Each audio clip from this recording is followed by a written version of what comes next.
Hello my to family, welcome my blog Bhanu the blogger में आपका स्वागत है। और आप लोग कैसे हैं ज़रूर बताइएगा कमेंट में। और मैं बिल्कुल ठीक हूँ, मैं बिल्कुल अच्छी हूँ। और अगर आप लोग मेरा इंस्टाग्राम आईडी जानना चाहते हैं तो भावना दुबे के नाम से इंस्टाग्राम आईडी है मेरी, और एक है पांडे शकुंतला के नाम से।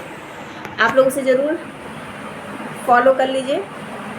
तो एक बहुत ही शॉकिंग न्यूज़ देनी है आप लोगों को। शॉकिंग न्यूज़ ये है कि पायल मलिक को घर से बाहर निकाल दिया गया है। 7 लोगों को नॉमिनेट किया गया था, जिसमें शिवानी कुमारी दूसरे नंबर पे थी, दीपक चौरसिया थे, अरमान मलिक थे, 6वें नंबर पे पायल मलिक थी, और लव कटारिया पहले नंबर पे थे, दूसरे नंबर पे शिवानी थी, और 7वें नंबर पे दीपक चौरसिया थे, 6वें नंबर पे पायल मलिक थी, और तीसरे नंबर पे सना सुल्तान थी, उन्हें भी सेव कर लिया गया है। और चौथे 5वें नंबर पे अरमान मलिक थे, इन्हें भी सेव कर लिया गया है। चौथे नंबर पे थे अरमान मलिक। और 5वें नंबर पे कोई था, सेव हो गए हैं, मुझे याद नहीं आ रहा है। तो इन लोगों को सेव कर लिया गया है। हाँ, वो सुल्ताना क्या नाम है उसका, मुझे याद नहीं आ रहा है, वो भी था 5वें नंबर पे, वही था, उसने सेव कर लिया दीपक चौरसिया और अरमान मलिक। तो पायल मलिक को क्यों निकाला गया घर से? उनके पास अच्छी फ़ैन फॉलोइंग भी थी, उनके पास सब कुछ अच्छा था, लेकिन पायल मलिक को घर से बाहर निकाल दिया गया है। पायल मलिक को घर से बाहर निकालने का क्या रीज़न है? पायल मलिक को घर से बाहर निकालने का सिर्फ एक रीज़न है। अरमान मलिक और कृतिका मलिक और ये जो पायल मलिक, तीनों लोग बिग बॉस में एंट्री किए थे, तीनों लोगों में बड़ी साठ गांठ दिखने को मिल रही थी। तो इन लोगों की असलियत उभर के नहीं आ रही थी सामने। तो इसलिए पायल मलिक को बाहर कर दिया गया है, ताकि पता चले कि कृतिका मलिक और अरमान मलिक दोनों लोग खुल करके सामने आए, लोगों के सामने उनका चेहरा नज़र आए। इसलिए पायल मलिक को घर से बाहर कर दिया गया है और अरमान मलिक और कृतिका मलिक को घर में रखा गया। पायल मलिक को चुकी जाने से लोगों का मन बहुत हताश हुआ है, क्योंकि पायल मलिक और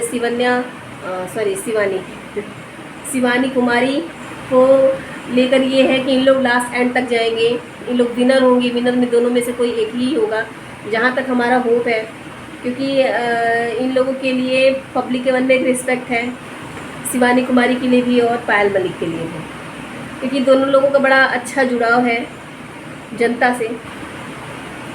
कृतिका मलिक और अरमान मलिक तो खैर बहुत कम लोगों को पसंद है। और अब इन लोगों को सेव कर लिया गया है। मेरे मुँह से शिवन्या निकल रहा है। शिवानी कुमारी सेफ ऑलमोस्ट हो चुकी हैं। दीपक चौरसिया ने एक बात और कही है कि उनकी शिवानी कुमारी की लैंग्वेज पर बात ना आए, तो उस पर अनिल कपूर जी ने सर ने कहा है कि नहीं आएगी, क्योंकि उनकी भाषा जो है वो बहुत प्रिय है, और भारत के बहुत बड़े भूभाग को उनकी भाषा बहुत प्रिय है। और उस पर बिग बॉस में रहने वाले कुछ बंदों को उनकी भाषा अप्रिय लगती है, कानों को चुभती है, और ऐसा कही है पॉल मी ने।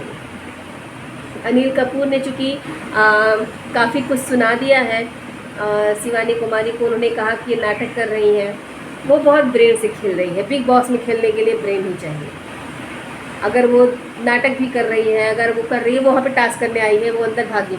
और कोई चोट ऐसा होता है कि तुरंत नहीं पता चल रहा है, कुछ देर के बाद पता चलता है। तो हो सकता है कि उनको देखा हो तब लगा हो, या फिर ये भी हो सकता है कि उस समय उनको चोट का एहसास ना हुआ हो। जो भी हो, लेकिन लड़की में दम तो है, और वो वहाँ पे बिग बॉस खेलने गई हैं, रिश्तेदारी निभाने तो नहीं। और फिर चोट उससे तो नहीं लगी थी, गलती से लगी थी, या दोनों लोग भागा दौड़ी में लग रही थी, तो वो पहले अपना टास्क पूरा करे ना। वैसे चोट लग जाती है, कोई गिरता है, जनरली आदमी पूछता है, कोई भी पूछेगा, गिरेगा तो आदमी पलटेगा, पूछेगा, लेकिन जब आपने पलटते ही उसको गाली दे दी तो किस उससे आपके पास आएगा बताइए। तो सबसे बड़ी बात तो यही हो गई कि पायल मलिक घर से बाहर है। अब बिग बॉस में कृतिका मलिक और अरमान मलिक को आप देखिए, उनके रंग को देखिए। घर में तो लाई चुपड़ी बत्ती जाती है, पक जाता है, पता नहीं चलता है, लेकिन बिग बॉस में तो कैमरा है बॉस, आपकी सारी हरकतें दिखेंगी। कुछ लोग कैमरे के पीछे जो कांड करते हैं ना, उनको कैमरे में ले आना बहुत ज़रूरी है। पायल मलिक की तो मजबूरी है भाई, उसका परिवार है, उसको रिश्ता बना के रखना, उन्हीं लोगों के साथ रहना है, तो वो छिपाएगी भी, लेकिन कब तक छिपेगा। जो जैसा है उसका रंग अपने आप दिखता है लोगों को, वो दिख ही जाता है, वो आपकी हरकतें बता देती है कि आप क्या चीज़ हो। तो चलिए देखते रहिए, इसी के साथ आगे की अपडेट मैं आपको देती रहूँगी। Thank you.